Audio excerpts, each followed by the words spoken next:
Assalamu alaikum dear students. Today we are moving towards our next topic, that is thermoregulation. So first of all we have to define that what's thermoregulation.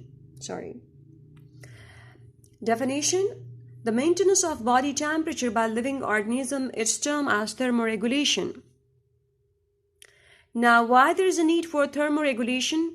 There is a need for thermoregulation just because of the following factors. Let's see first one. As we know that temperature, it influences the metabolic activity of animal in a number of ways. Besides this, the main effect is on the rate of enzyme activity. And we know that enzymes, they are of prime importance. Why? Because they are just controlling countless of chemical reactions which are occurring in our body. So, when they affect the enzyme activity and the rate of movement of the atom and molecule as well. Besides this directly affects the health and growth of the animal. The temperature may also affect the geographical distribution of animal through its influence on the plant as a primary producer in the food chain. We know that those areas where the temperature is such, like there are more producers, so just like was that we can find the rich animal fauna as well. The effect of hyperthermia on organ system of animal, it may be found, and if the heat stress it has been served or severe or prolonged, so it may alter the organ function and even kill the animal. We know that hyperthermia, the accelerated body temperature than that of the normal one, if it continue and it stresses the organ system, so what happens that it may just cause denaturation, and besides this, if it's continue and still it's severe, so it may lead to death. Now, classification of animal on the basis of maintenance their body temperature. On the basis of their ability to maintain the body temperature, we classify the animal into two types, piclotherm and homeotherm. Piclotherm. These animals, they are unable to maintain their body temperature within narrow limits by using the physiological mechanism, for example, invertebrate fishes, amphibian, and reptiles. Homeotherms. These animals, they are able to maintain a fairly constant body temperature by using physiological mechanism, for example, birds and mammals.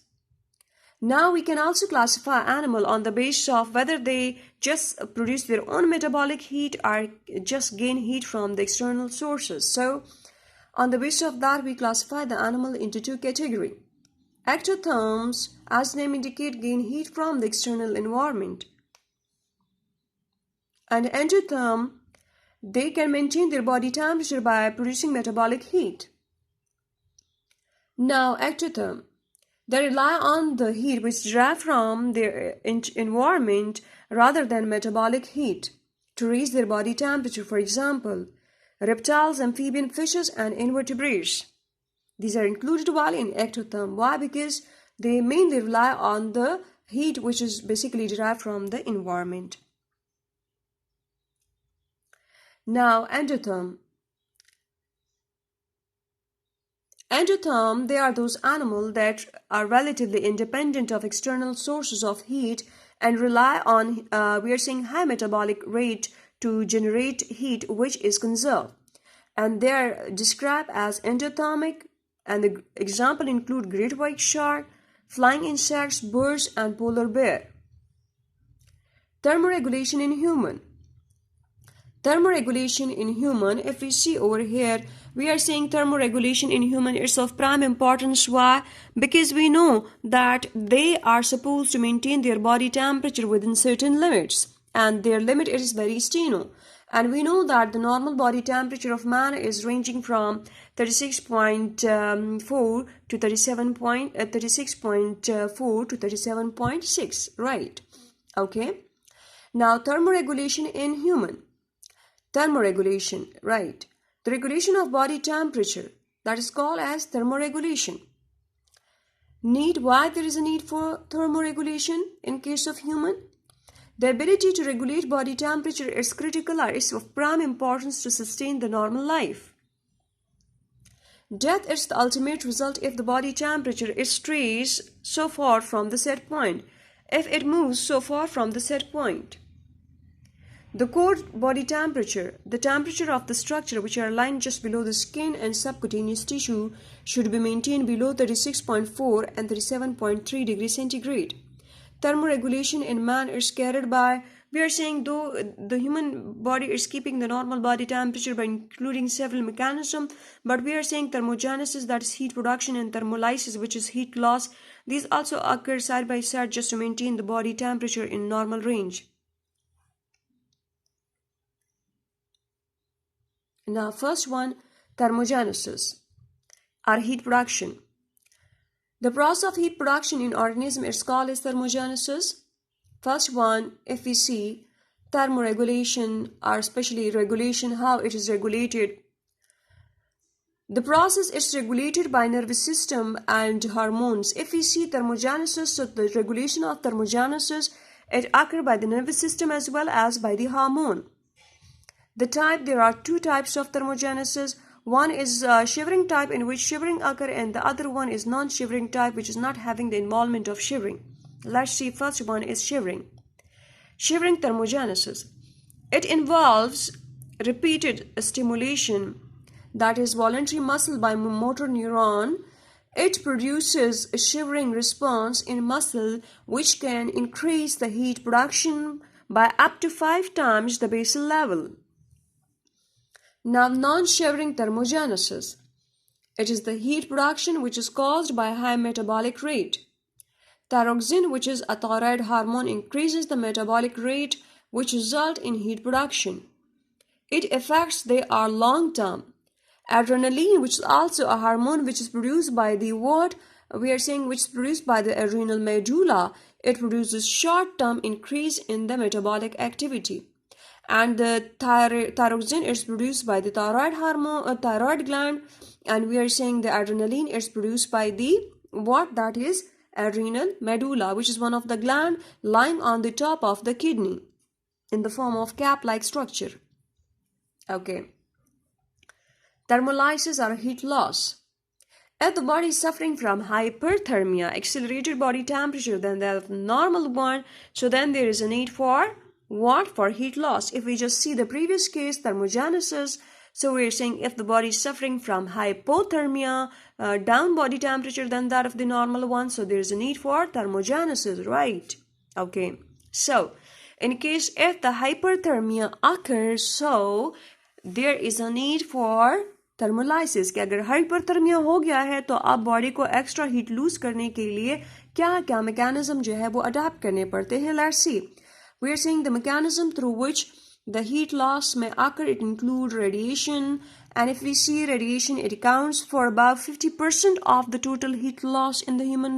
And beside this, if we move towards the convection, so convection is also source. These may be in the form of currents, whether they are water currents, whether they are air currents.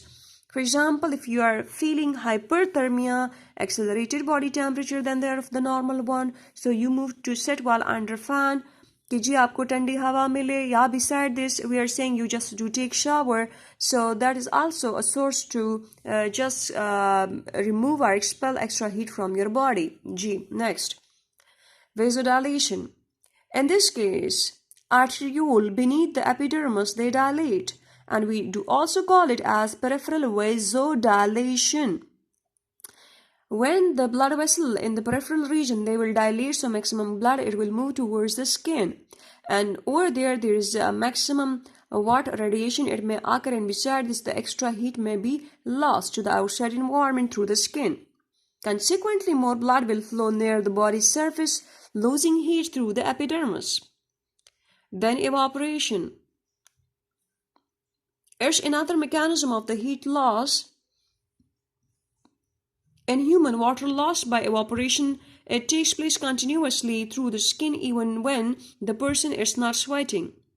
Heat loss also occurs by evaporation from the lungs. Okay, when we are talking, so at that time again evaporation is the maximum, because we are saying during expiration and inspiration, what's the situation when expiration occurs? So during that we know that carbon dioxide is expelled, but along with that water vapors are also just expelled from our body, right? So that's why along with the water vapors it's also heat loss, right? Next, that is sweating. Activation of sweat gland, it enhances this process. Yes, which process? Mean the process of heat loss. We know that whenever the evaporation of sweat occur, so that is just taking a lot of heat, taking away a lot of heat from our body. Next, okay, heat conservation. Whenever there is a need for heat conservation, so what happens for that very purpose? What are the anatomical adaptation or structural adaptation you see over here? There are a number of physiological and morphological adaptation in human to conserve the body heat. Fatty layer. A fatty layer is basically in the hypodermis of the skin. It provides insulation and is of very significant to conserve the heat. Vasoconstriction. It is the constriction of arterioles that supply the surface capillaries in the skin, reduces the volume of the blood flowing near the surface, and hence it diminishes the heat loss.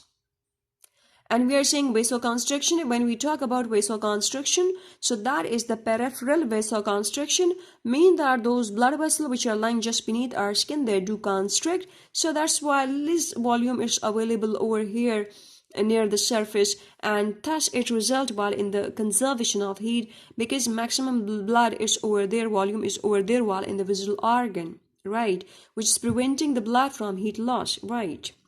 Hair in human body, the body is covered by hair. However, distribution of hair in human is much more restricted than in other mammals.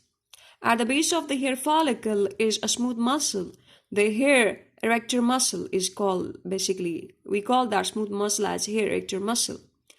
Contraction of this muscle, it pulls the hair upright, and the hair is stand on the end and it is strapped above the skin, and this also helps while to conserve the body heat.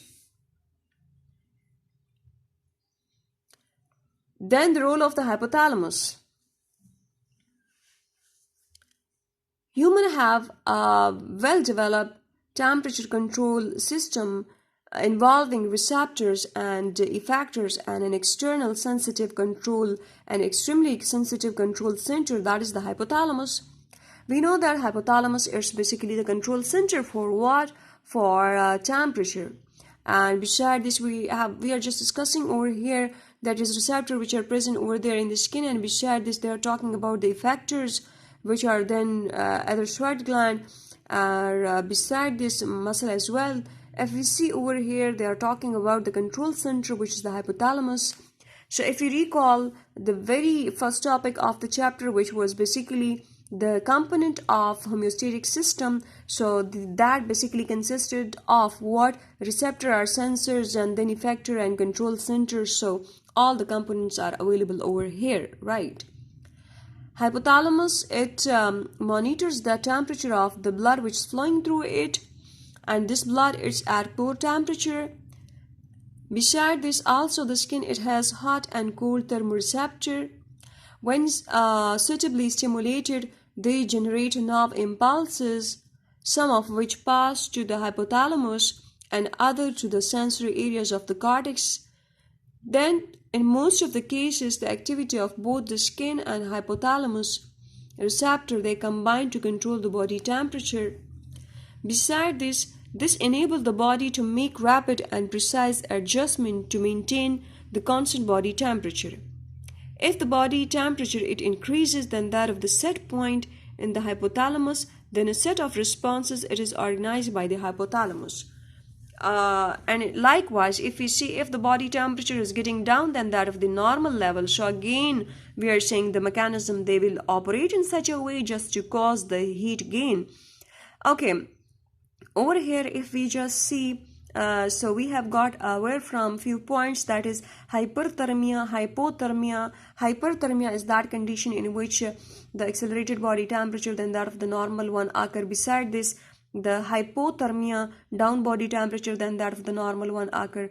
And we are saying for temperature, the control center is basically hypothalamus, because the hypothalamus is also having its own setup and receptors or sensors. So this was basically the last topic of our chapter, as we have done fever while in the very first topic of this chapter. So that's why over here we will wind up our lecture. And inshallah, from tomorrow we will be taking start of our new chapter. Until that, Allah Hafiz.